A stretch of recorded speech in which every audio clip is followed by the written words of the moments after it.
In a world where power determines destiny, a king's decree meant death or salvation. When King Aldric arrived at a humble cottage to seize the last piece of land for his royal hunting grounds, he expected nothing more than another simple conquest. What he found instead was a desperate woman clutching a baby with a birthmark that made his blood run cold. One glance changed everything. The mark on the infant's skin, identical to the royal birthmark carried by the king's bloodline for 7 generations, could not be coincidence.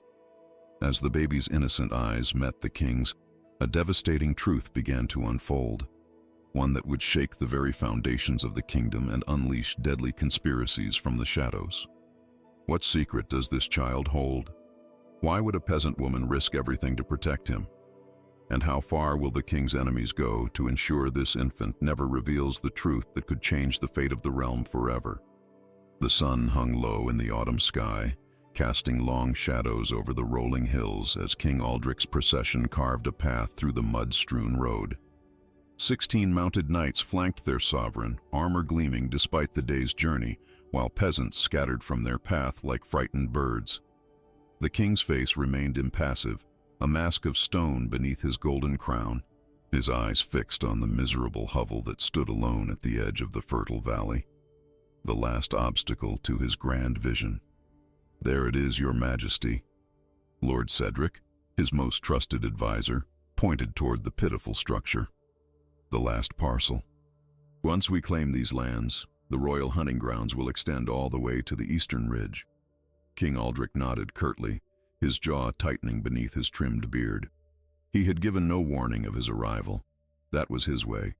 Fear worked better than courtesy when dealing with the common folk. The thatched roof of the shabby cottage was in disrepair, wisps of smoke curling from its crooked chimney. It was hardly worth the effort of this journey, yet its location made it invaluable. These fertile lands, nestled between the forest and the river, would serve his kingdom far better as royal grounds than as the pitiful farm of some peasant woman. The occupant refused 3 summons to vacate. Lord Cedric continued, his voice tinged with disdain. "A widow, they say, stubborn as an old mule." The soldiers shifted uncomfortably atop their mounts. They had performed this duty before, clearing peasants from land the king desired. Sometimes the mere sight of armed men was enough. Other times, well, the screams eventually stopped. One way or another, the king's will would be done before nightfall. As they approached, an eerie silence fell over the yard. No chickens scattered, no dog barked a warning. The cottage stood as if holding its breath.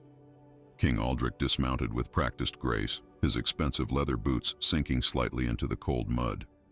He gestured for 4 of his knights to join him, leaving the others to form a perimeter. There would be no escape for the widow, no place to hide from royal decree. "Remember," the king said, his voice carrying the weight of absolute authority, "these lands are mine by divine right.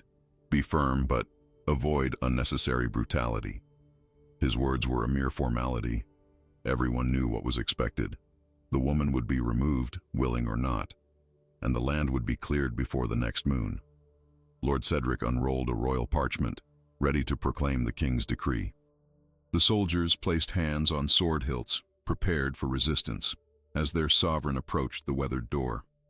The king himself reached forward, his ringed hand closing around the iron handle, when a sound stopped him. So faint he almost missed it. A baby's cry. The door creaked open before he could knock, and there she stood. The woman was younger than he expected, perhaps 25 years of age, with eyes that showed both fear and fierce determination. Her simple woolen dress was patched but clean, her dark hair pulled back under a modest cap.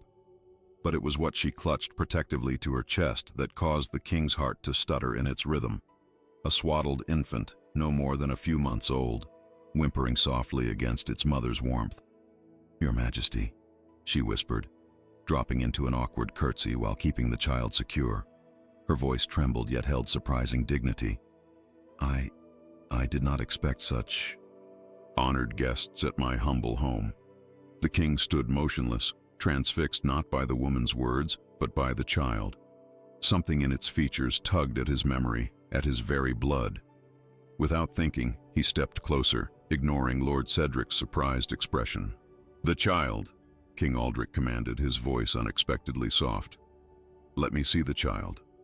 Fear flickered across the woman's face. She hesitated, then slowly adjusted the woolen blanket. The infant's eyes opened, clear blue, like a summer sky, and gazed directly at the king with uncanny awareness. But it was the mark that caused Aldrich's breath to catch sharply in his throat, the small crescent-shaped birthmark just below the baby's right ear, partially hidden by the swaddling cloth, a mark identical to his own, a mark that had appeared in the royal bloodline for 7 generations. Time seemed to stop in that heartbeat of recognition. The king's hand, which had signed execution orders without hesitation, now trembled slightly as he reached out, not toward the decree Lord Cedric held, but toward the infant's face. "Who fathered this child?" he asked, his voice barely above a whisper. The woman pulled back slightly, protective as a she-wolf with her cub. "My husband, Your Majesty. He died last winter, before his son was born." "Your husband's name?" The king's eyes never left the birthmark. "A simple woodcutter, sire." "Thomas of Westfield." Lord Cedric cleared his throat impatiently. "Your Majesty, the decree." "Silence!" King Aldrich's command cracked like thunder, causing even his hardened knights to flinch. His mind raced with impossible thoughts, with memories of hunts and travels, of villages visited years before, of nights when a young prince had escaped his guards to experience life among the common folk. The timing. Could it be possible? The baby began to cry in earnest now, a sound that pierced through rank and title, through the armor the king had built around his heart, through decades of rule. Without warning, memories flooded his consciousness. His own son, the crown prince, dead these 3 years from fever. His queen, barren since that tragedy. The whispers of courtiers about succession, about vulnerability. "No one touches this child," he commanded, his voice revealing nothing of the storm raging within. "No one touches this woman." The knights exchanged confused glances as their king stared at the peasant woman and her crying infant. In that frozen moment, the fate of a kingdom balanced on the edge of a blade, while a secret that could topple thrones lay cradled in a poor woman's arms. "Prepare the royal tent," King Aldrich ordered, never taking his eyes from the birthmark. "We shall remain here tonight, and send for my personal physician." As his men rushed to obey, he lowered his voice so only the woman could hear. "That mark upon your child, know that it means more than you can possibly imagine. For both your sakes, speak of it to no one." The woman's eyes widened with understanding and fresh fear. She knew then that her life had changed forever, though she couldn't begin to comprehend how completely. The king of all the realms stood before her humble door, and for reasons she dared not guess, her child had stayed his hand. What neither of them saw was Lord Cedric's calculating gaze, watching this unexpected development with narrowed eyes and a mind already plotting how such information might be used to his advantage. Night descended upon the valley like a shroud, bringing with it a chill that seeped through the cracks of the humble cottage. Outside, the royal encampment had transformed the quiet landscape. Torches blazed in a protective circle, guards stood at rigid attention, and at the center, the king's magnificent pavilion loomed like some great beast, its crimson and gold fabric rippling in the evening breeze. Inside the cottage, Ilara sat by her meager fire, the baby nestled against her chest, her mind racing with the day's impossible events. Just hours before, she had been preparing herself to be driven from her home, perhaps even killed for her resistance. Now, royal guards protected her dwelling, and the king himself had ordered that she was not to be disturbed. The sudden reversal of fortune left her dizzy with confusion and dread. A knock at the door startled her from her thoughts. She clutched the infant tighter, hesitating before answering. When she finally opened the door, she found herself face to face with Lord Cedric, the king's advisor. His thin lips curved into what might have been intended as a smile, but the expression never reached his cold, calculating eyes. "The king requests an update on your situation," he said, gaze darting around the cottage's interior with poorly disguised contempt.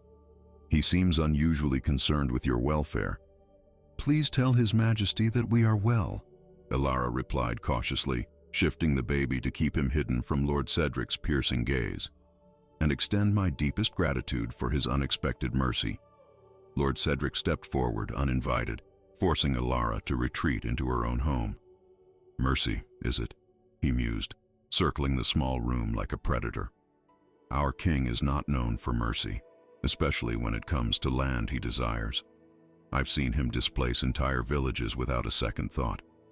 Yet here you stand, a mere peasant woman, somehow holding his interest." He paused, his eyes narrowing. One might wonder why.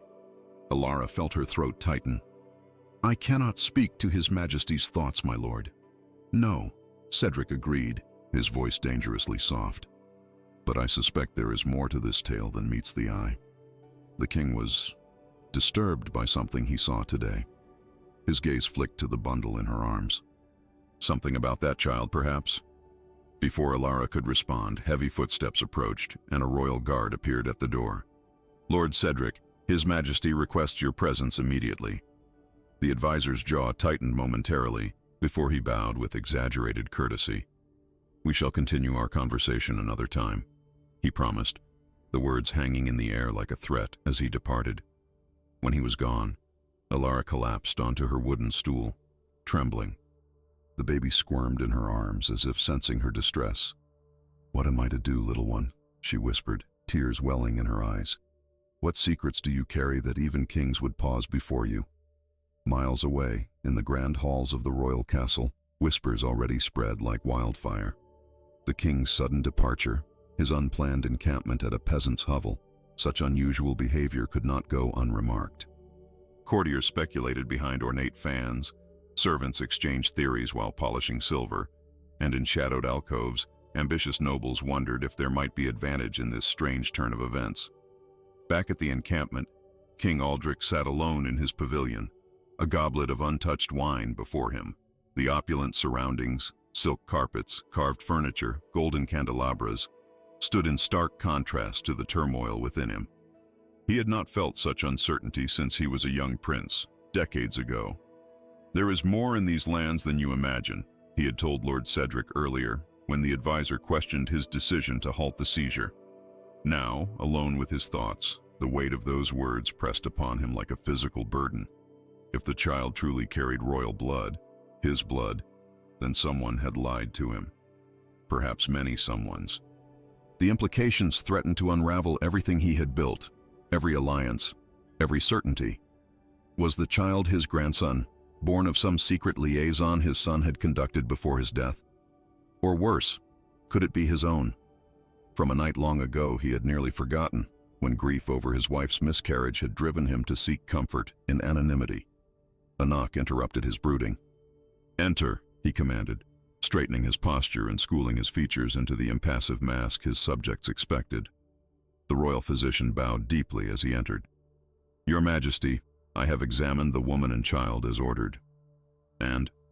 The king's voice betrayed nothing of his inner turmoil. "The child appears healthy, sire, strong and well-formed, and the birthmark—" The physician hesitated. "Speak freely," the king ordered. "It is identical in shape and position to your Majesty's own mark. I cannot explain such a coincidence through natural means." King Aldric nodded slowly. "And the woman? What did she tell you of the child's parentage?" "She claims her deceased husband was the father, your Majesty, a woodcutter who died of fever last winter before the child's birth. Her story seems consistent, though of course peasants lie." The king finished for him, particularly when facing royal inquiry. "As you say, sire."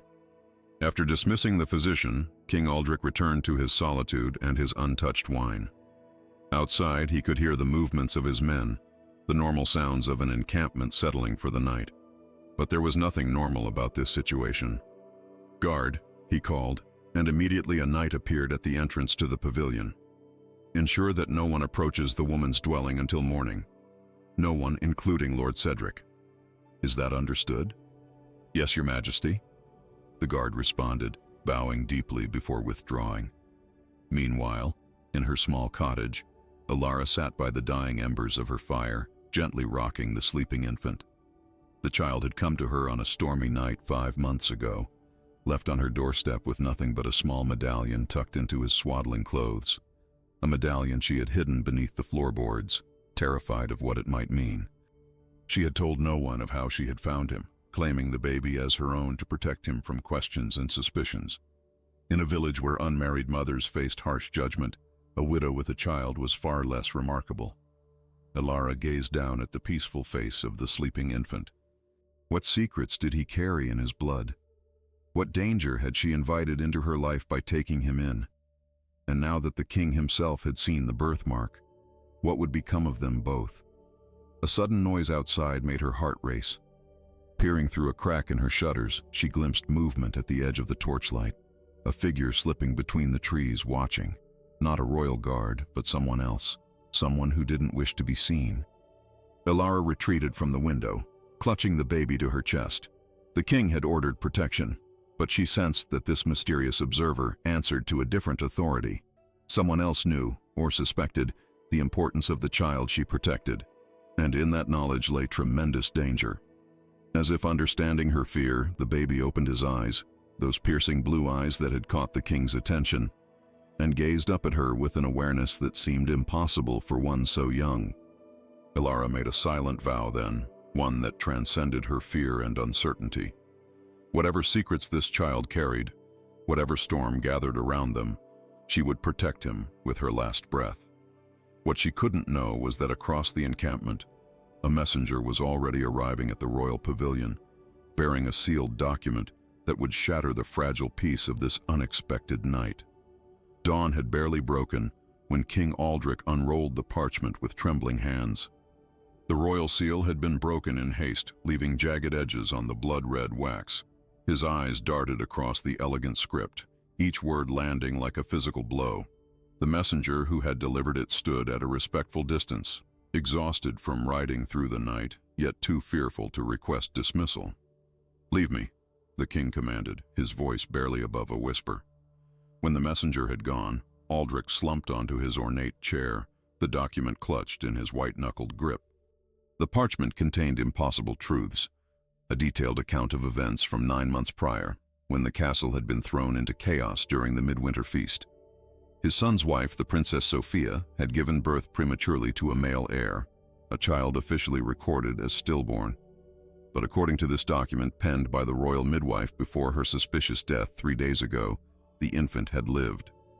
Fearing a plot against the royal bloodline after the crown prince's unexpected death, the midwife had secretly sent the baby away with trusted servants, marking him with a false version of the royal birthmark to protect his identity. Except, as the midwife confessed in her final testament, the mark had not been false. The child had been born with the crescent birthmark of the royal line, proof positive of his lineage. "Gods above," Aldric whispered, the parchment shaking in his grasp.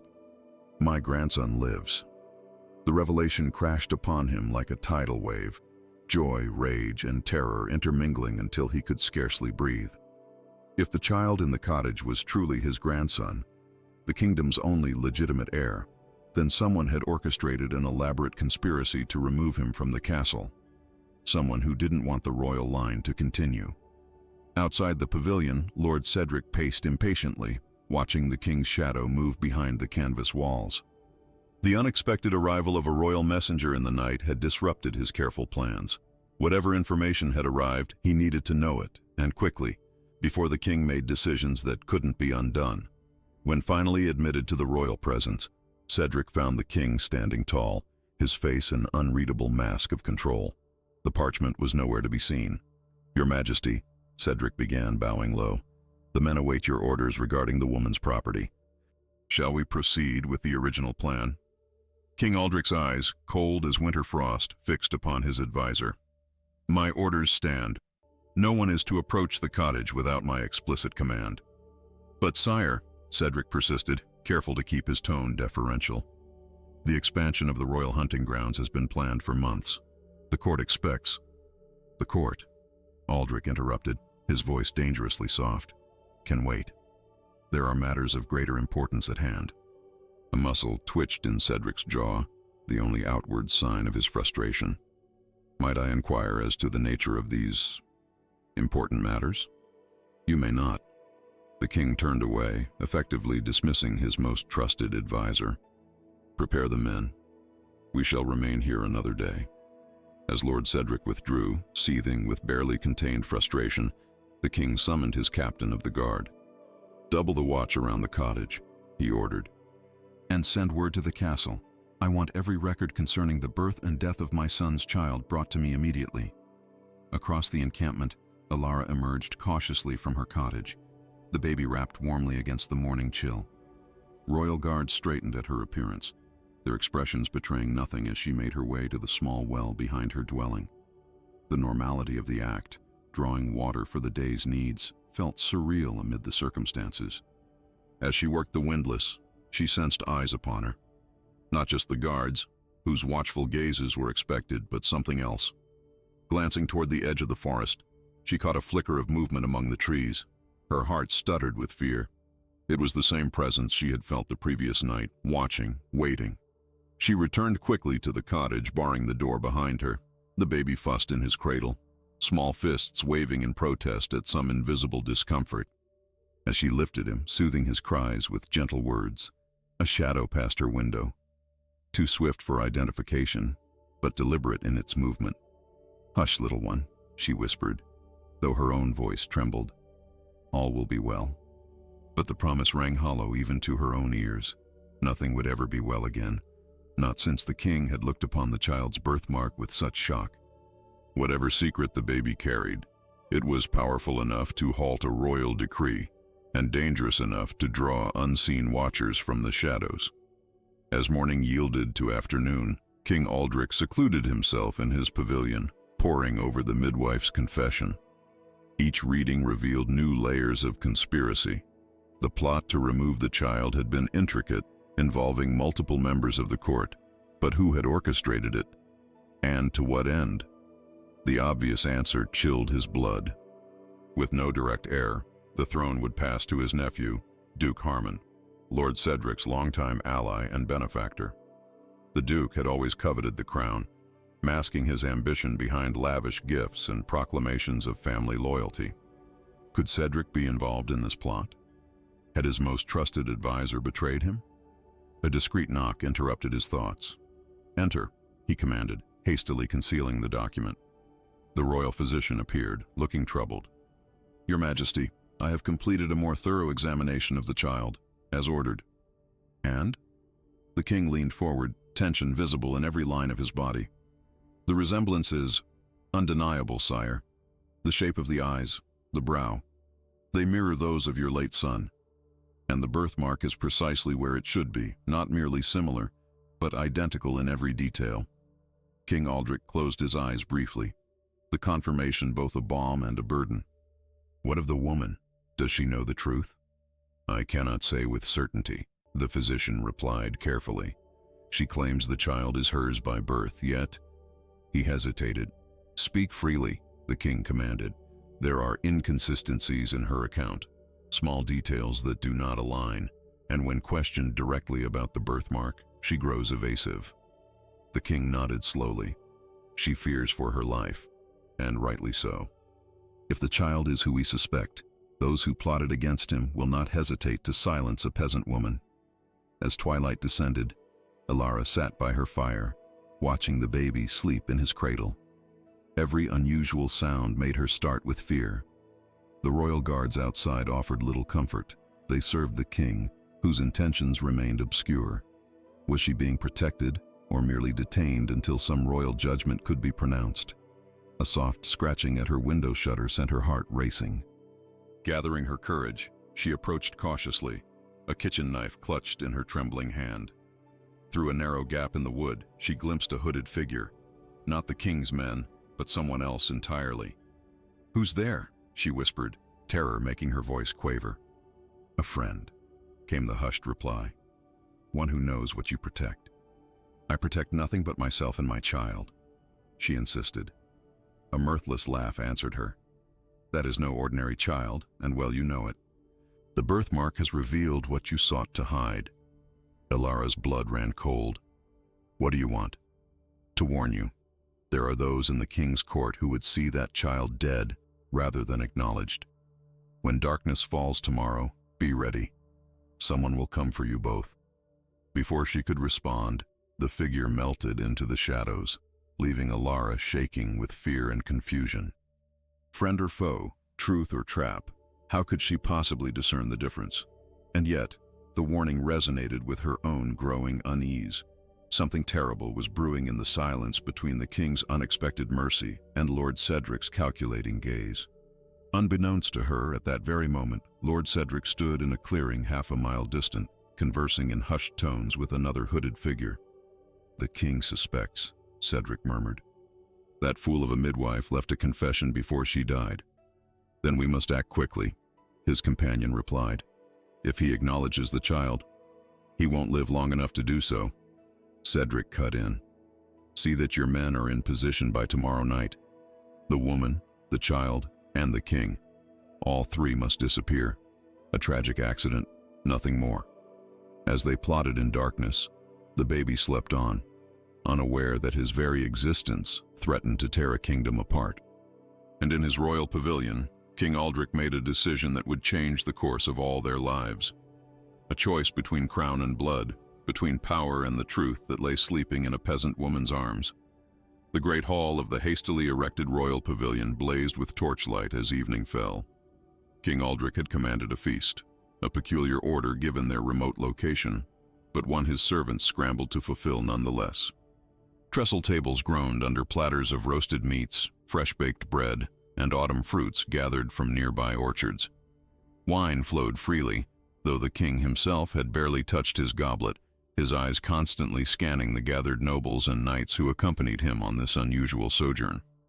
Lord Cedric approached the king's elevated table, his crimson velvet doublet immaculate despite the rustic surroundings. He offered a deep bow before taking the seat at Aldric's right hand, his position by custom and royal favor. For 3 decades, he had served as the king's most trusted advisor, guiding policy and whispering counsel that had shaped the realm. Yet tonight, there was a new tension between them, subtle but unmistakable. "A fine feast, Your Majesty," Cedric remarked, helping himself to wine, though perhaps unexpected given our humble surroundings. He gestured vaguely toward the pavilion's canvas walls, beyond which lay the simple cottage that had somehow halted a royal decree. The king's fingers tightened almost imperceptibly around his goblet. Even in humble surroundings, certain traditions must be maintained. "Indeed," Cedric agreed, leaning slightly closer. His voice dropped to a murmur that wouldn't carry beyond their immediate vicinity. "Majesty, I couldn't help but notice your attention has been rather fixated on the peasant woman and her child. The court begins to whisper." "Let them whisper," Aldric replied coldly. "With respect, sire, whispers have a way of growing into rumors, and rumors into rebellion. Your unprecedented interest in this woman raises questions. Questions I, as your loyal servant, find myself unable to answer." Lord Cedric's smile remained pleasant, diplomatic, but his eyes held the predatory gleam of a fox scenting weakness. "Might I inquire as to the nature of your concern?" The king turned slowly, meeting his advisor's gaze with glacial calm. "You forget yourself, Lord Cedric. On the contrary, Your Majesty, I remember my duty all too well. For 30 years I have safeguarded your interests, anticipated threats before they materialized. This situation feels precarious. A king distracted is a kingdom vulnerable." Around them the feast continued, knights and minor nobles indulging in the unexpected bounty, their laughter and conversation creating a bubble of privacy around the tense exchange at the high table. Servants moved efficiently between tables, refilling cups and replacing emptied platters, none daring to linger near enough to overhear the royal conversation. "Tell me, Lord Cedric," the king said softly, dangerously, "what precisely concerns you about my attention toward a peasant and her child? That I might show mercy where once I would have shown the sword? That age might have softened my resolve?" Cedric's smile never faltered. "I've heard rumors, Your Majesty, about the child. They say it bears a certain resemblance, a mark of significance, perhaps." He watched carefully for reaction. Dalliances happen, of course. Even kings are men. But recognition of such indiscretions can complicate matters of succession. The implication hung in the air between them, bold in its presumption. King Aldric's expression remained impassive, though something dangerous flickered in the depths of his eyes. "You've always been observant, Lord Cedric," he replied, voice low. "Perhaps too observant for your own good." Before Cedric could respond, the king raised his goblet, calling for attention. The hall fell silent, all eyes turning toward their sovereign. "My loyal subjects," Aldric began, his powerful voice carrying to every corner of the pavilion. "We find ourselves in unusual circumstances, feasting not in our great hall, but on the edge of humble farmland. Yet in this unexpected place, I'm reminded of a truth too often forgotten in marble palaces. A king's greatness lies not in the lands he claims, but in the justice he delivers." Murmurs rippled through the gathering. This was not the king they knew, the implacable ruler who expanded his territories through will and force alike. "Tomorrow we return to court," Aldric continued, "but we do so with purpose renewed and wisdom gained. Sometimes the most important discoveries arise from the most unlikely circumstances." As the king spoke, Lord Cedric's smile grew tight, his knuckles white around his goblet. The speech revealed nothing specific, yet something in the king's tone suggested a profound shift, one that threatened carefully laid plans.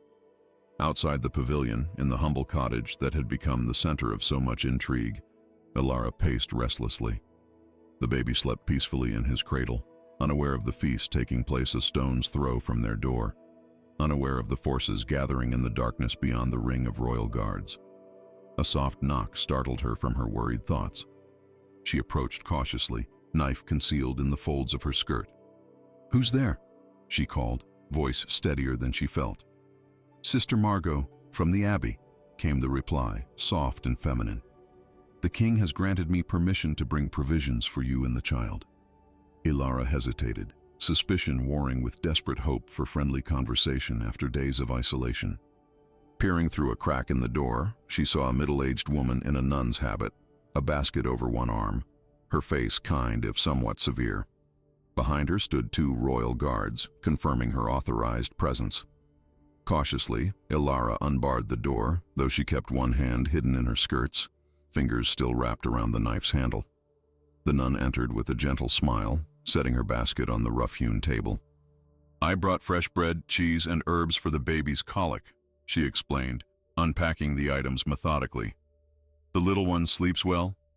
"Well enough," Ilara replied guardedly. Sister Margot moved toward the cradle, her steps quiet on the packed earth floor. "May I?" she asked, hands folded before her. "I served as midwife at the Abbey for 20 years. I have a touch with babes." Against her better judgment, Ilara nodded permission. The nun bent over the cradle, murmuring soft words of blessing.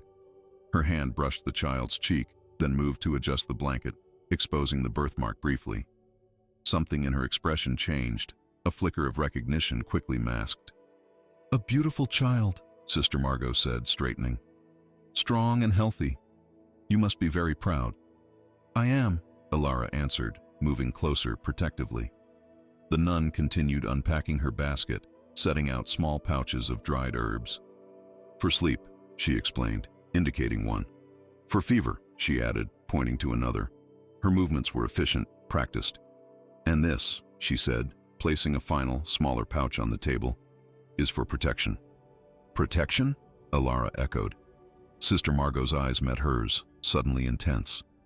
"All children need protection in this world, some more than others." Before Ilara could question further, the nun gathered her now empty basket.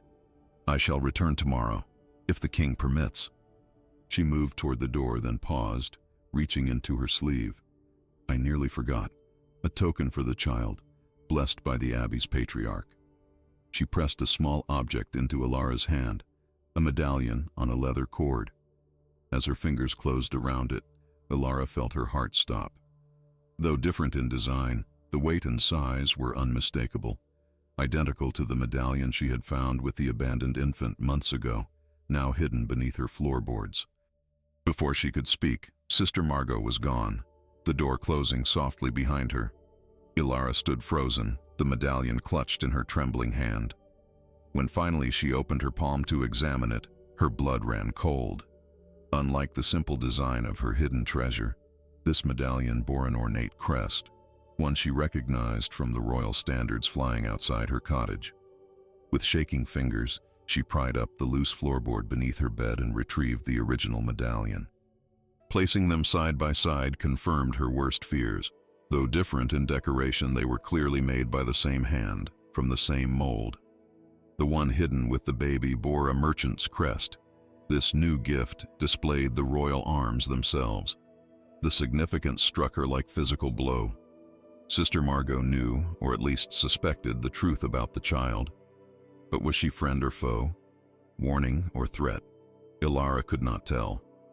Outside, the nun walked unhurriedly past the guards, her expression serene.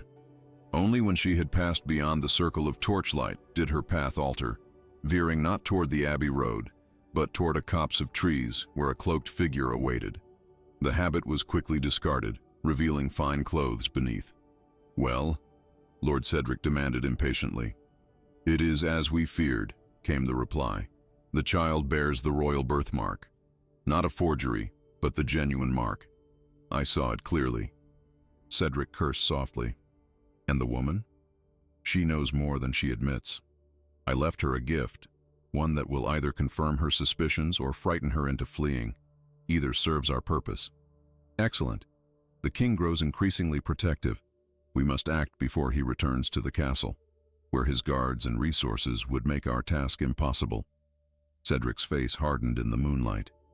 "Tomorrow night, then, when darkness falls, see that it falls permanently on this inconvenient mystery." As they plotted in the shadows, neither noticed the silent figure watching from the branches above, one of the king's most trusted scouts, sent to follow the supposed nun after her visit. He slipped away unseen, racing back to report what he had witnessed, while in her cottage, Ilara clutched the two medallions and wept with fear for the innocent life now threatened from all sides. Ilara woke with a start, her heart hammering against her ribs. Something was wrong. The cottage lay in absolute darkness, the fire having died to cold ashes hours before. Outside, an unnatural silence had fallen. No night birds called, no insects chirped, and most alarmingly, no sounds came from the royal guards who had maintained a constant presence since the king's arrival. She reached for the cradle beside her bed, a habit born of months of motherhood. Her fingers met only empty air and cold linen. "No," she gasped, the single syllable torn from her throat like a physical thing. "No, no, no." Scrambling from her bed, Ilara knocked over the small table in her haste, sending earthenware crashing to the floor. She cared nothing for the noise, nothing for caution. Her hands groped desperately in the darkness, searching every corner of the cradle, then the surrounding floor, as if the infant might have somehow rolled away. But the truth was undeniable. The baby was gone. A keening wail rose in her chest, a sound of such primal anguish that she scarcely recognized it as her own. She flung open the cottage door, barefoot and wearing only her thin night shift, her eyes wild as they swept the moonlit clearing. "Help me!" she screamed, her voice cracking with desperation. "Please, someone! My child is missing." The royal encampment lay in disarray. Tents flapped open and empty, cook fires smoldered unattended, and most terrifying of all, two guards lay motionless on the ground, dark pools spreading beneath them. Of the king and his entourage there was no sign. Terror clawed at Ilara's throat, momentarily robbing her of breath. This was no official removal, no royal decree executed in the night. This was something far more sinister. The warning she had received echoed in her mind. There are those in the king's court who would see that child dead rather than acknowledged. Forcing herself to think through her panic, she darted back into the cottage and dressed hastily, fingers fumbling with laces and ties. She thrust the two medallions into her pocket, grabbed a cloak, and snatched up the kitchen knife, a pitifully inadequate weapon, but all she possessed. Outside once more, she approached one of the fallen guards with trepidation. The man was dead, his throat cut with chilling efficiency. Swallowing bile, Ilara forced herself to search his body, retrieving a short sword from his scabbard. The weapon felt alien in her hand, far heavier than her kitchen implements, but she gripped it with grim determination. A faint cry drifted from the forest's edge. So quiet she might have imagined it, yet her body responded with certainty. The baby. Her baby. Still alive. Without hesitation, Alara plunged into the darkness beneath the trees, following the sound. The forest floor was treacherous, roots and stones catching at her feet, branches whipping her face as she ran. Each time she faltered, another cry came, sometimes stronger, sometimes fainter, but always leading her deeper into the wilderness. "I'm coming," she whispered fiercely, the words a prayer and a promise. "Hold on, little one, I'm coming." The village lay silent as she passed its outskirts, every window dark, every door barred. Had no one heard the commotion at the royal camp? Or did they simply hide, unwilling to become entangled in matters beyond their understanding? Alara couldn't blame them. Until 3 days ago, she too had sought only to live quietly, to avoid notice, to survive. But that was before the king's arrival, before the revelation of the birthmark's significance, before her child had been torn from her arms in the dead of night. Now she would burn down the entire kingdom, if necessary. The sound led her to an abandoned chapel half a mile beyond the village, a crumbling stone structure long since forsaken by both priests and worshippers. Moonlight filtered through the collapsed roof, casting ghostly patterns on the broken flagstones. And there, in the center of the ruined sanctuary, stood Duke Harmond, Lord Cedric at his side. Between them, a bundle squirmed and whimpered. Alara froze in the shadows of the doorway, her grip tightening on the stolen sword. Her instinct screamed at her to rush forward, to reclaim her child at any cost. But the rational part of her mind, the part that had kept her alive through famine, plague, and war, held her back. These were powerful men, skilled warriors. A frontal assault would mean death for both herself and the baby. "The child continues to wail," the Duke complained, his aristocratic features twisted with annoyance. "Can you not silence it?" Lord Cedric shifted the bundle awkwardly. "I've no experience with infants, Your Grace. Perhaps if we had waited for the woman to assist us—" "Fool!" the Duke snapped. "The woman would have raised the alarm. This way all will believe she fled with the child, perhaps fearing the king's ultimate judgment. By the time the bodies are discovered, we shall be leagues away, and the evidence with us." Alara's blood turned to ice. "Bodies? What bodies?" "The guards, certainly, but the Duke spoke as if there were others." "The king's murder will not go uninvestigated," Cedric said, voicing her unspoken question. "Even with the royal seal in our possession, questions will arise. Questions require answers, and answers require evidence," the Duke replied smoothly. "With both the king and his supposed heir eliminated and all documents destroyed, what proof would remain of anything but a tragic accident? The royal pavilion burns even now." Alara bit back a gasp. The king was dead? Murdered by his own nephew in a bid for power? The revelation staggered her, but she had no time to process it. The baby's cries were growing louder, more distressed. "We should complete our task and depart," Cedric urged, bouncing the bundle awkwardly. "The longer we delay, the greater the risk of discovery." The Duke nodded, drawing a jeweled dagger from his belt. "Give me the child." Horror surged through Alara's veins, galvanizing her to action before conscious thought could intervene. She burst from her hiding place with a feral scream, the borrowed sword held before her like a talisman against evil. Both men wheeled toward the sound, shock evident on their faces. Lord Cedric nearly dropped the baby in his surprise, fumbling to maintain his grip while reaching for his own weapon. "You will not touch him," Alara cried, advancing steadily despite her terror. "Give me back my child." The Duke recovered quickly, his shock transforming into cruel amusement. "Ah, the peasant mother arrives right on cue. How convenient." He stepped forward, dagger gleaming in the moonlight. "I had planned to hunt you down afterward, but you've saved me the trouble." "You murdered the king," she accused, desperate to keep them talking while she closed the distance. Every step brought her closer to the baby, whose cries had intensified at the sound of her voice. The Duke smiled coldly. "The king murdered himself the moment he showed interest in this inconvenience." He gestured toward the infant. "Legitimate heirs are such tiresome obstacles to proper ambition." "You know the truth then," Alara said, her voice steadier than she felt. About the child's lineage. We suspected, Lord Cedric interjected, shifting the bundle in his arms.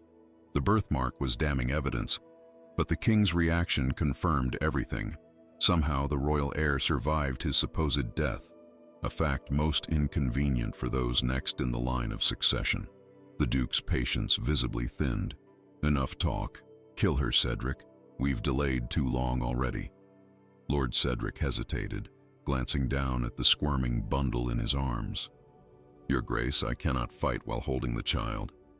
Then give it to me and be done with it, the duke snapped. In that momentary confusion, Alara saw her opportunity.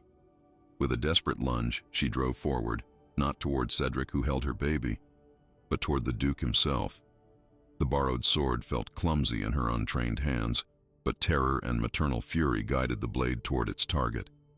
The duke, expecting her to go for the child, was caught off guard. He attempted to sidestep, but his fine leather boots slipped on the moss-covered stones. The sword, meant for his heart, instead sliced across his shoulder, drawing a howl of pain and rage. Lord Cedric, torn between protecting his master and maintaining his grip on the infant, made his choice. He thrust the baby unceremoniously onto a broken altar and drew his sword, advancing on Alara with practiced efficiency. You'll die slowly for that, peasant, he promised, his blade describing deadly arcs in the air between them. Alara retreated, positioning herself between the men and the altar where her child lay wailing.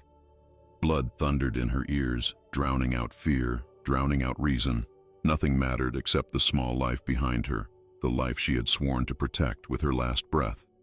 What she didn't see, what none of them saw, were the shadows moving outside the ruined chapel, or the glint of moonlight on armor as silent figures surrounded the structure, drawn by the sounds of confrontation and a baby's desperate cries.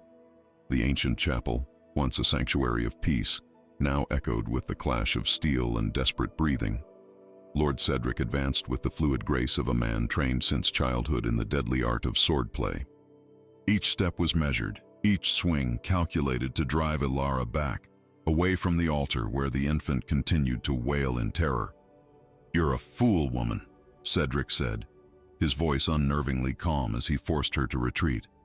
"What did you imagine would happen? That you could stand against men of noble blood with a stolen sword and righteous anger?" Alara parried a thrust awkwardly, the impact sending jarring pain through her wrists. The blade felt impossibly heavy now, her arms burning with exertion. Yet she refused to yield, refused to leave her child defenseless before these predators. "I know what you are," she spat, desperation making her reckless. "Traitors, murderers, men who would kill an innocent baby for power." The duke circled to her left, his shoulder bleeding freely where her lucky strike had caught him. His handsome face was contorted with rage and pain, the jeweled dagger still clutched in his undamaged hand. "That innocent baby represents a claim to my throne, peasant. A claim that died officially 9 months ago and will die in truth tonight." Another clash of steel, and Alara's sword was nearly knocked from her grip. Lord Cedric smiled coldly, sensing victory. "You might have lived, had you stayed in your cottage. The king's death could have been blamed on outlaws, the child's disappearance on your maternal instinct to flee. But now?" He shook his head with mock regret. "Now we must ensure there are no witnesses."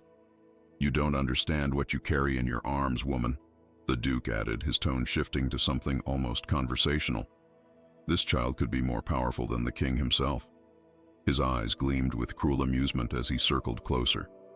"Would you like to know why?" Despite herself, Alara's attention wavered, drawn by the duke's words. It was the opening Cedric needed. With lightning speed, he knocked her sword aside and delivered a vicious kick to her midsection.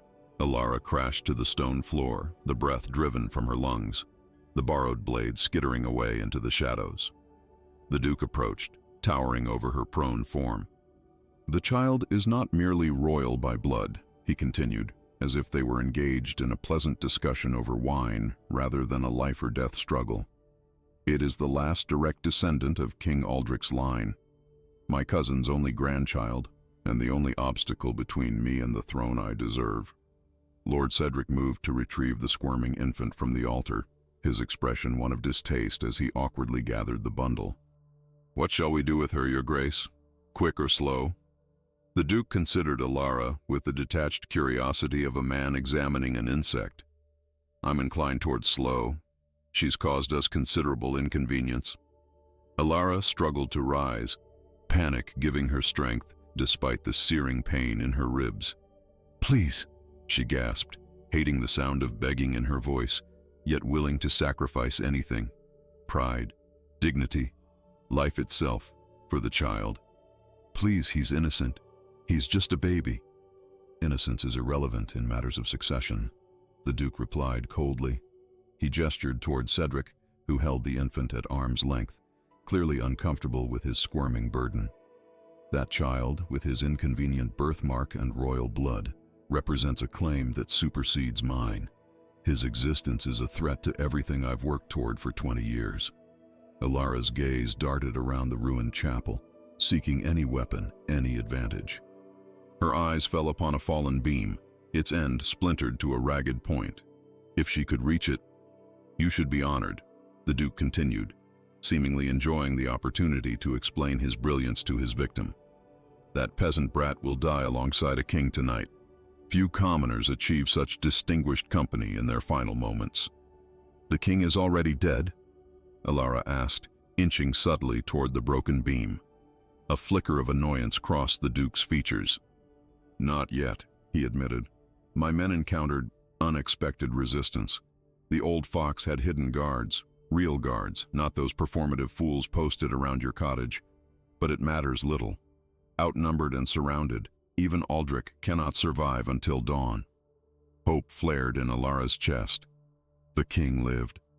If he still fought, there might yet be salvation for the child, if only she could buy time. You've lost, woman, Lord Cedric said, interpreting her expression. Accept it with whatever dignity you can muster. I've never had dignity, Alara replied, her hand closing around the jagged beam. Only love. With a desperate surge, she swung the makeshift weapon toward Cedric's legs. He sidestepped easily, but in doing so, his grip on the infant slackened. The baby slipped partially from his arms, forcing him to lunge awkwardly to prevent a fall. In that moment of imbalance, Alara abandoned her attack and instead threw herself forward, arms outstretched toward her child. The Duke's dagger slashed across her back, cutting through cloth and skin with equal ease. Pain exploded along her spine, but Alara scarcely felt it. Her hands closed around the familiar weight of the infant, tearing him from Cedric's startled grasp. She rolled away, curling protectively around the precious bundle, using her body as a shield against the blows she knew would follow. Enough of this farce, the Duke snarled, advancing with his bloodied dagger raised. A new voice cut through the chapel's tense atmosphere, a voice edged with authority and cold fury. I quite agree. All three froze, heads turning toward the ruined doorway where King Aldrich stood, blood-spattered but very much alive. Behind him, royal guards poured into the chapel, swords drawn and expressions grim. The Duke's face drained of color. Cousin, he managed, hurriedly sheathing his dagger. Thank the heavens you're safe. We were just attempting to murder my grandson and the woman who protected him, the king finished, his voice deadly calm. After failing to assassinate me in my own pavilion, Lord Cedric recovered more quickly than his master, his politician's mind racing for a plausible explanation. Your Majesty misunderstands. We received intelligence that outlaws had abducted the child. We merely... Silence. The single word, though softly spoken, carried such weight that both men flinched.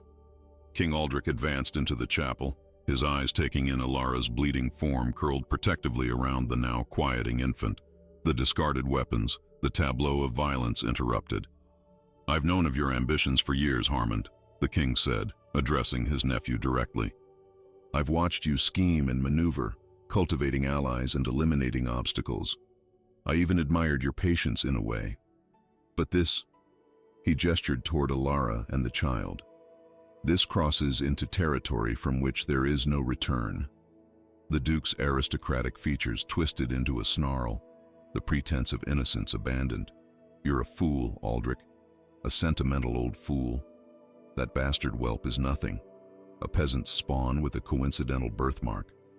Yet you would risk civil war for it? He is my blood. The king replied simply, the last of my son's line, my heir. Based on what evidence? Lord Cedric interjected desperately.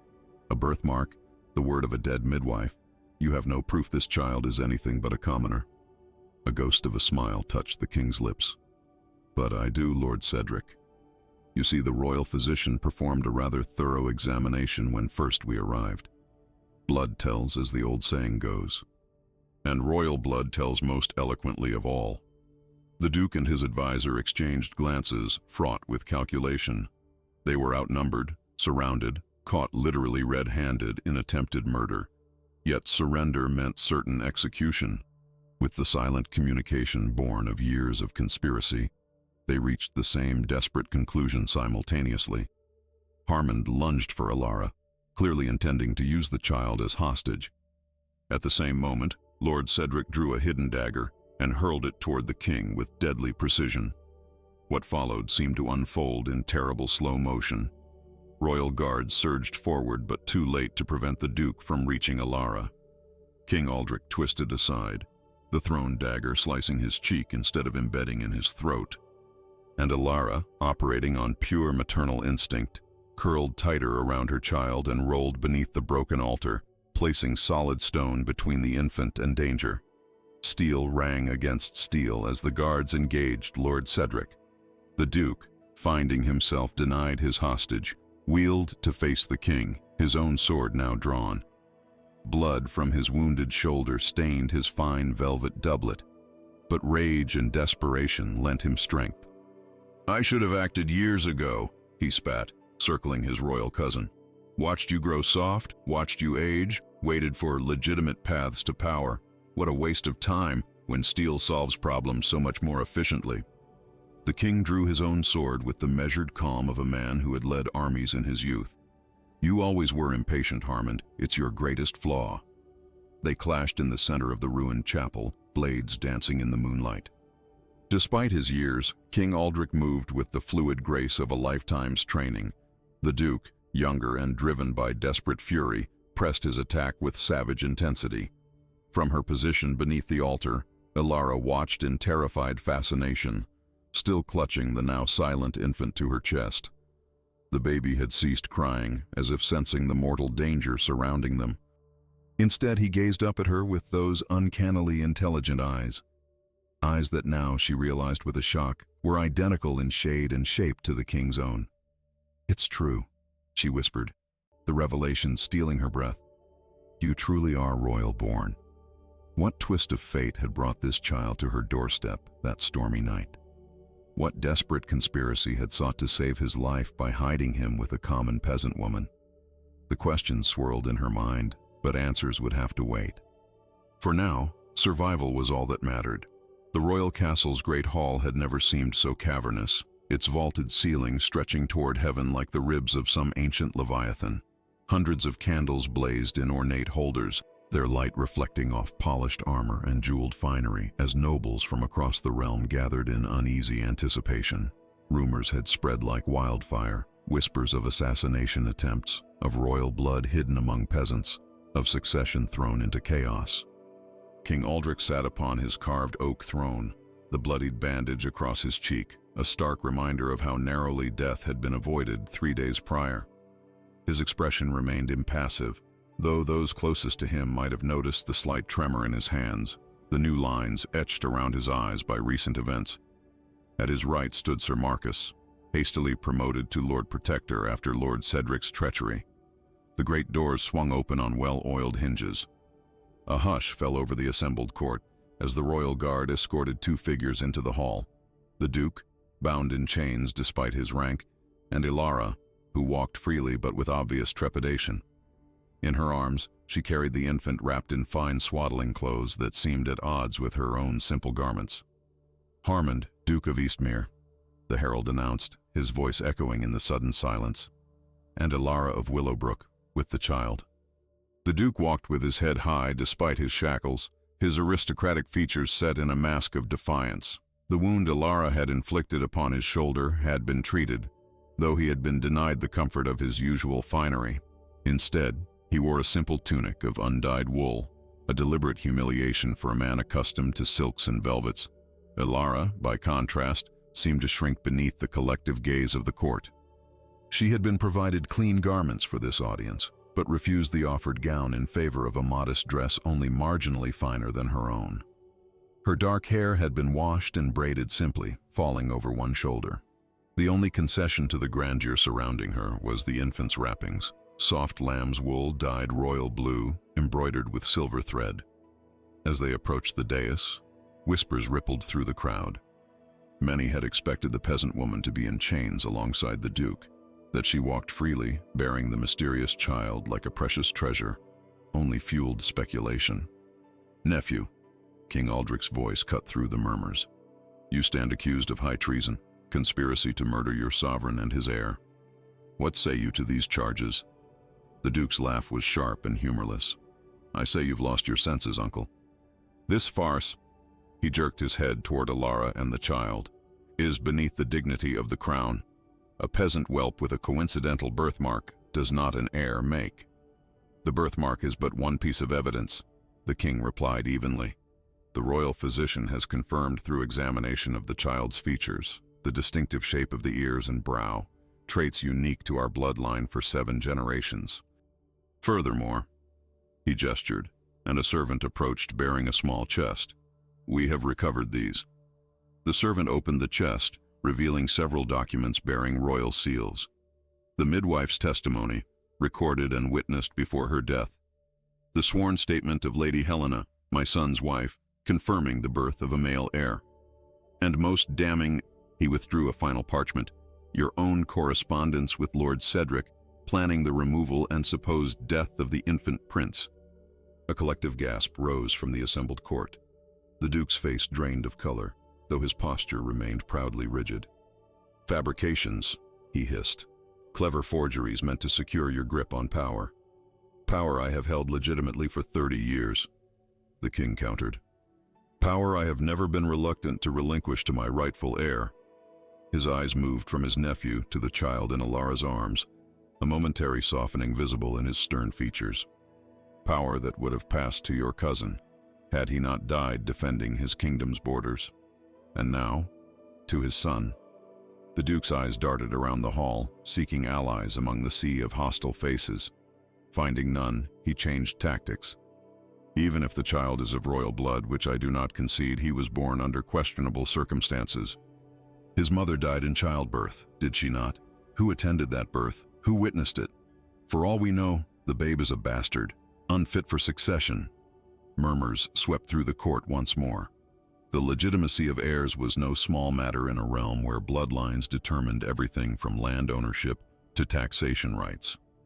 "The child was born in legitimate marriage," the king stated firmly. "My son wed the Lady Helena with my blessing 3 years ago. Their union was fruitful, though tragically brief." He turned toward Ilara, his voice softening. "But you, who have cared for him these many months, deserve to know the truth of how he came to you." Ilara stepped forward, the baby shifting slightly in her arms. "I found him on my doorstep during the worst storm of winter," she said, her voice surprisingly steady despite the grandeur surrounding her. "There was nothing but a medallion tucked into his swaddling clothes, a merchant's crest, I thought at the time." She reached into a small pouch at her waist and withdrew the object in question. The king nodded. "A clever disguise." The midwife, fearing for the child's life after witnessing Lord Cedric's interest in his birth, enlisted trusted servants to spirit him away. They disguised his identity with a common medallion, then placed him with a woman known for her kindness, a childless widow who would ask few questions when presented with an infant in need. "And I am to believe this elaborate tale?" the duke scoffed. "A midwife's conspiracy, a convenient peasant, a fortuitous discovery just when your line seemed extinguished? The court cannot be so gullible." "The court has seen the evidence," Sir Marcus interjected firmly. "Lord Cedric confessed to his role in the plot before his execution this morning."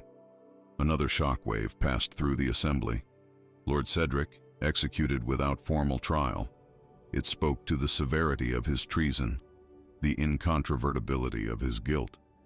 This woman, the Duke said, desperation now evident in his tone as he pointed at Ilara. "Claims the child as her own. She has maintained this fiction for months. Why would she do so if not to position herself for advancement? What mother willingly surrenders her child to another? She is clearly part of some scheme." King Aldrich raised a hand, silencing the renewed whispers. "Ilara of Willowbrook," he said formally, "you stand before the court, holding in your arms the heir to this kingdom. What say you to the Duke's accusations?" The hall fell silent, hundreds of eyes fixed upon the peasant woman who clutched the infant prince to her chest. When she spoke, her voice carried surprisingly well across the vast space. "I claim the child as my own because he needed a mother, and I needed a child," she said simply. "My husband died before we could be blessed with offspring of our own. When I found this little one on my doorstep, it seemed the gods had answered my prayers." Her eyes filled with tears, but she blinked them back resolutely. "I knew nothing of royal births or political machinations. I knew only that a baby had been abandoned in a storm and would die without care." She looked down at the infant, who had awakened and was regarding the glittering hall with curious eyes. "I have loved him as my own these 5 months. I have nursed him through fever, sung him to sleep, watched him grow strong despite the humble circumstances of our life." Her gaze returned to the king, unwavering despite the vast gulf in their stations. "I make no claim upon him beyond what my heart feels. If he is truly your grandson, then he belongs with you, in this world of privilege and power that is his birthright." A murmur of approval rippled through the court. Even the most hardened nobles found themselves moved by the simple dignity of her words. The Duke, sensing the shift in the room's sympathies, made one final desperate attempt. "Touching sentiments," he sneered, "rehearsed no doubt to manipulate this audience. But consider, your majesty, a child raised for months by a peasant, exposed to common ways and common thoughts. Is such a child truly fit to rule? Would it not be better to acknowledge reality and look to the established nobility for your successor?" King Aldrich rose from his throne, descending the 3 steps of the dais until he stood directly before his nephew. Though aged, he still towered over most men, his presence commanding instant respect. "You speak of fitness to rule," he said, his voice carrying to every corner of the hall. "Yet you conspired to murder an innocent child for power. You betrayed your blood, your oath, your honor, everything that nobility should represent." He turned away from the Duke, dismissing him as unworthy of further attention. "Take him to the dungeons. His sentence will be pronounced tomorrow." As the guards led the Duke away, his face contorted with impotent rage, the king turned to Ilara. For a long moment, he simply looked at her. This peasant woman who had unwittingly saved his bloodline, who now stood before the entire court with quiet dignity, despite circumstances that would overwhelm most nobles. "The child needs a name," he said finally. "He has gone these months without formal christening." Ilara hesitated, then offered the infant to the king with trembling hands. "That honor should belong to you, your majesty." King Aldrich accepted the bundle with surprising gentleness, gazing down at the baby who regarded him with those unmistakable family eyes. "I name thee William Aldrich Thomas, Crown Prince of Westervale, heir to the high throne and all its dominions." He raised the child slightly, presenting him to the court. "Behold your future king." The hall erupted in cheers and proclamations of loyalty, nobles falling to one knee in acknowledgement of their future sovereign. Amidst the tumult, no one noticed the tears that slipped silently down Ilara's cheeks, or the way her arms ached with sudden emptiness. The royal nursery sparkled in the morning light, its walls freshly painted with scenes of mythical creatures and legendary heroes. Silver and gold leaf adorned the ornate crib, its canopy of finest silk swaying gently in the breeze from open windows. Toys crafted by the kingdom's most skilled artisans lay arranged on shelves of polished oak. Wooden knights with real miniature armor, ships with sails of actual linen, animals carved so realistically they seemed about to leap into motion. Yet despite the opulence surrounding him, Prince William wailed inconsolably, his tiny face red with exertion, small fists waving in distress. The royal wet nurse, a nobleman's wife selected for her impeccable lineage and health, stood helplessly by the crib, her expression a mixture of frustration and fear. "He refuses to feed, Your Majesty," she explained as King Aldric entered the nursery, drawn by the sound of his grandson's cries. "He has taken nothing since yesterday afternoon. The royal physician suggests he might be ailing." The king approached the crib, gazing down at the distressed infant with concern creasing his brow. 3 days had passed since the grand presentation in the Great Hall. 3 days of celebrations throughout the kingdom, of nobles presenting gifts and pledging fealty to the newly discovered heir. 3 days in which the child had gradually refused all sustenance, all comfort from the carefully selected staff. "Leave us," the king commanded quietly. When the nurse and attendants had withdrawn, he reached down with weathered hands to lift the squalling infant. The cries intensified briefly, then subsided to hiccuping sobs as the king held his grandson awkwardly against his chest. "What troubles you so, little one?" he murmured, feeling strangely self-conscious, speaking thus to a child who could not possibly understand. "You are prince of all the realm, heir to wealth beyond measure. Why do you reject what is rightfully yours?" As if in answer, the baby turned his head, seeking something, or someone, not present in the lavish nursery. The gesture was unmistakable to the king's experienced eyes. "You miss her," he realized aloud. "The only mother you have known." The thought disturbed him more than he cared to admit. The woman, Ilara, had been well compensated for her care of the child, given a generous purse of gold and title to her lands in perpetuity. She had accepted these gifts with quiet dignity before being escorted from the castle. It had seemed the proper conclusion to an unusual circumstance, the peasant returning to her proper sphere, the prince to his. Yet now, watching his grandson's continued distress, doubt crept into the king's mind. He had saved the child's life, reclaimed his rightful heir, but at what cost to the infant's happiness? Outside the nursery windows, the castle courtyard bustled with activity. Preparations continued for the duke's public execution, scheduled for the following morning. Justice would be served, the traitor punished, the kingdom secure once more under Aldric's firm rule. Everything was proceeding as it should, except for the child's tears. The royal council convened at midday in the small audience chamber, members shifting uncomfortably as the prince's wails echoed faintly even through the thick stone walls. The king sat in brooding silence as his advisors presented reports on the kingdom's affairs, tax collections, border disputes, diplomatic missions to neighboring realms. Matters that had occupied his full attention mere weeks ago now seemed distant, inconsequential compared to his grandson's suffering. "Your Majesty," Sir Marcus ventured during a pause in the proceedings, "perhaps we might discuss the prince's adjustment difficulties?" The other counselors exchanged glances, clearly relieved that someone had broached the subject that dominated their thoughts. "The child refuses all sustenance," the king acknowledged grimly. "The physician fears he may weaken beyond recovery if this continues." "Perhaps," the royal treasurer suggested cautiously, "the woman who cared for him these past months might offer some insight. Peasant though she may be, she succeeded in keeping His Highness healthy and content." Several counselors nodded agreement, though others frowned at the suggestion of seeking advice from a commoner on a matter of royal importance. "The prince has formed an attachment to her," the court physician confirmed. "Such bonds, formed in earliest infancy, can be surprisingly strong. Breaking them suddenly can cause distress severe enough to threaten health." King Aldric rose abruptly, silencing further discussion. "I will consider the matter," he stated, before striding from the chamber, leaving his advisors to exchange worried glances. Rather than returning to the nursery, the king found himself walking the castle's long corridors to the private chapel, where generations of his family had sought guidance in troubling times.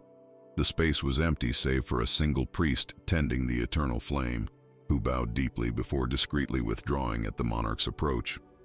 Alone before the ancient altar, King Aldric knelt with difficulty, his aging joints protesting the unaccustomed posture. He was not a particularly devout man. Ruling a kingdom left little time for contemplating higher powers, yet now he found himself seeking wisdom beyond his own. "What is the right path?" he whispered, his voice echoing slightly in the vaulted space. "The child is royal born. destined for crown and scepter. Yet he pines for a peasant woman as if she were his true mother. He closed his eyes, the weight of the decision pressing upon him like a physical burden. What serves him best? What serves the kingdom? No divine voice answered, no miraculous sign appeared. Yet as the king rose, wincing at the pain in his knees, a strange clarity settled over him, a certainty that transcended political calculation and royal protocol. An hour later, a royal procession departed the castle gates, a small but impressive cavalcade of knights and attendants surrounding the king's personal carriage. Inside, King Aldric held his grandson, now quieted to exhausted whimpers. The infant's eyes were red-rimmed from crying, his small body limp with fatigue from his extended hunger strike. "A little longer," the king murmured, rocking the child awkwardly. "Hold fast a little longer, brave one." The journey to Alara's cottage took less than 2 hours, the royal carriage making swift progress along roads hastily cleared by advance riders. The village erupted in astonished activity as the procession approached. Peasants dropping tools mid-task, children abandoning games to stare open-mouthed at the unexpected royal visit. Alara emerged from her cottage at the commotion, her face pale and drawn, dark circles beneath her eyes testifying to sleepless nights. She had returned to her simple garments, her hair tied back with a plain ribbon, as if deliberately shedding all reminders of her brief time in the royal court. King Aldric descended from his carriage with as much dignity as possible while cradling a fussing infant. The villagers fell to their knees as he approached, but his eyes remained fixed on Alara, who stood frozen in shock at the sight before her. "Your Majesty," she whispered, dropping into a clumsy curtsy.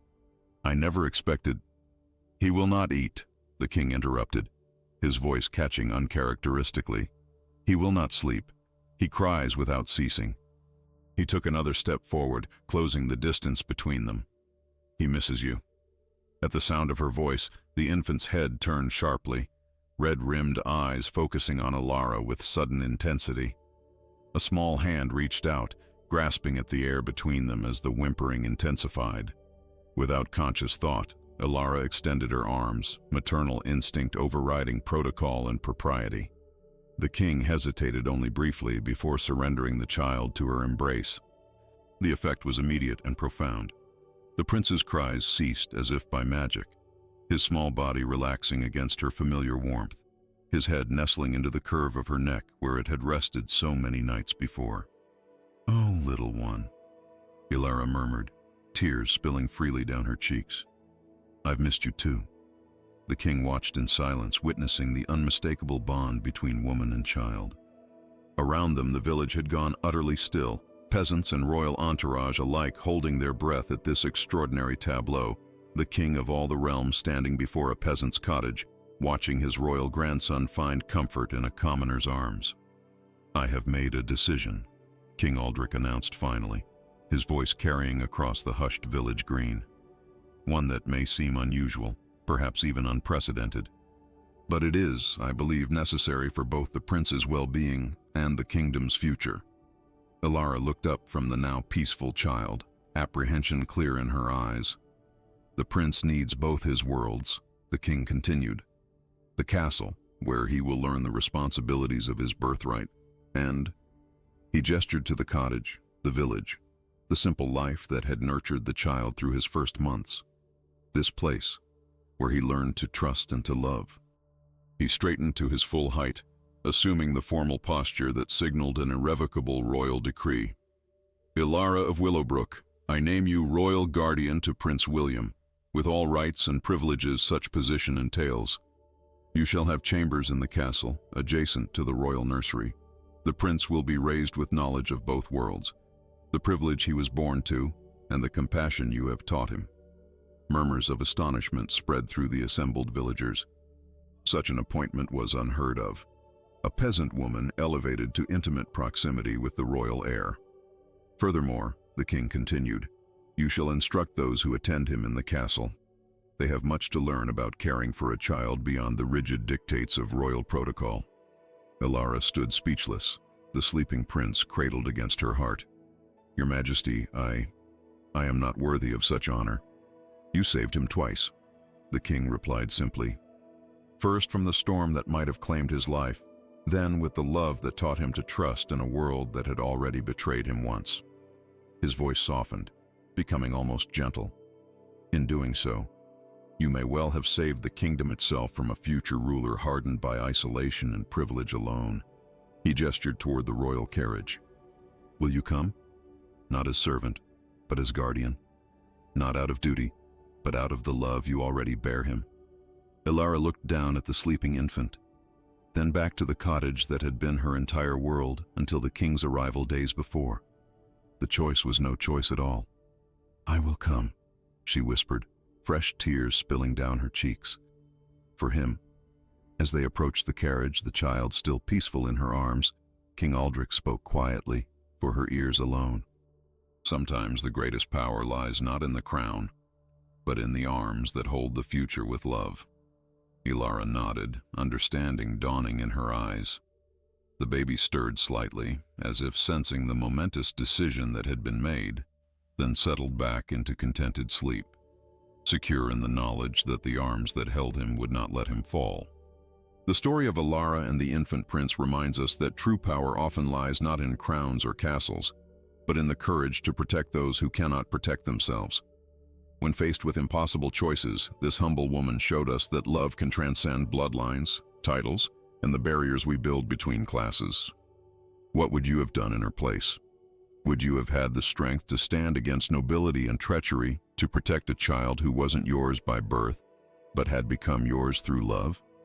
King Aldric's journey teaches us that wisdom sometimes comes from recognizing when tradition must yield to compassion. In acknowledging the profound bond between a peasant woman and the royal heir, he discovered a truth too often forgotten in the halls of power, that a child raised with both privilege and humility, with both duty and love, might become the greatest ruler the kingdom had ever known. As we reflect on this tale, we might ask ourselves where in our own lives we've allowed pride or position to blind us to the deeper truths of human connection. If this story touched your heart, remember that wisdom from unexpected places awaits us all, if only we have the courage to listen. Share this tale with someone who needs to be reminded that sometimes the most powerful choices we make are those that honor love above all else. Don't forget to subscribe for more stories that will move your heart and challenge your mind, and leave a comment telling us what you would have done if you were in Ilara's position. Until next time, remember that true nobility comes not from bloodlines, but from the choices we make when faced with adversity.